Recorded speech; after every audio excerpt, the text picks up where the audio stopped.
अहिल्यानगरमध्ये घरात घुसून दागिने चोरणाऱ्या आरोपीला स्थानिक गुन्हे शाखेने अटक केली आहे। आरोपीकडून 5 तोळे सोन्याचे दागिने जप्त करण्यात आले।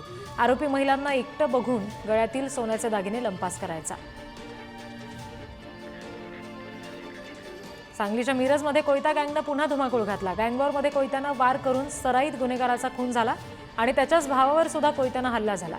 या हल्ल्याचा सगळा आता परिणाम म्हणून पोलिसांनी सुद्धा याची दखल घेतलेली आहे आणि या सगळ्या प्रकरणामध्ये 4 संशयित हल्लेखोरांना अटक केली आहे। सांगली शहरामध्ये कौटुंबिक वादातून पतीने पत्नीचा खून केला। दोघांमध्ये कौटुंबिक वाद असल्यामुळे दोघेही वेगवेगळे राहत होते। पतीने पत्नीला एरविन पुलाजवळ बोलवलं आणि गळा चिरून तिची निर्घृणपणे हत्या केली। जालन्यामध्ये अवैध वाळू वाहतूक करणाऱ्यांवर पोलिसांनी कारवाई केली आहे। कारवाईमध्ये 15,20,000चा मुद्देमाल जप्त केलाय। मिळालेल्या माहितीनुसार तालुका जालना पोलिसांनी कारवाई करून दोघांना ताब्यात घेतलं।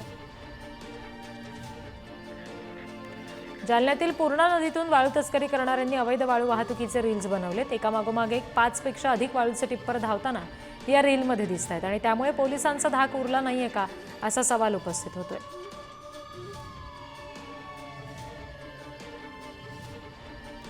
भंडाऱ्याच्या अडाळ्या पोलिसांनी बेकायदा रेती वाहतूक करणारा ट्रॅक्टर जप्त केलाय। पेट्रोलिंग करत असताना पहिला इथे पोलिसांना हा ट्रॅक्टर आढळला।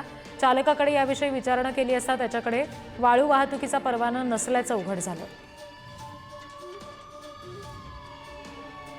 धुळे तालुका पोलिसांनी अवघ्या 5 चोरलेल्या वाहनासह चोरट्याला जेरबंद केले। पिंपळनेरमधून वाहन चोरी करण्यात आलं होतं।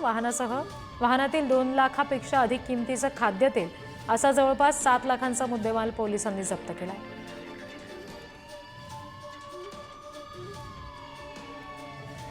जनावरांची कत्तल करून मांस विक्री करणाऱ्याला भंडारा पोलिसांनी रंगेहात पकडलं। गुन्हे शाखेला मिळालेल्या माहितीच्या आधारे चिचाळ परिसरामध्ये ही कारवाई करण्यात आली। पथकाला 4 जिवंत जनावरांसह कत्तल केलेलं जनावर सुद्धा पोलिसांना या ठिकाणी आढळून आलं। बीडमध्ये एक धक्कादायक प्रकार उघडकीस आलाय। 600 रुपयामध्ये होणाऱ्या कामासाठी बीडच्या आरटीओ अधिकाऱ्यांच्या नावाने एजंटने 10,000 रुपये मागितल्याचा प्रकार उघडकीस आलाय। यातील 8,000 रुपये घेताना एजंटला लाचलुचपत प्रतिबंधक विभागानं रंगेहात पकडलं। गोरेगाव पश्चिमेकडील स्टेलर शाळेलगतच्या पदपथावर कचरा वेचकांवर शाळेच्या खासगी बाउन्सरनं हल्ला केल्याचा व्हिडिओ समोर आलाय। हल्ल्यामध्ये मातंग समाजातील महिला पुरुष सफाई कामगार असल्याची माहिती मिळते।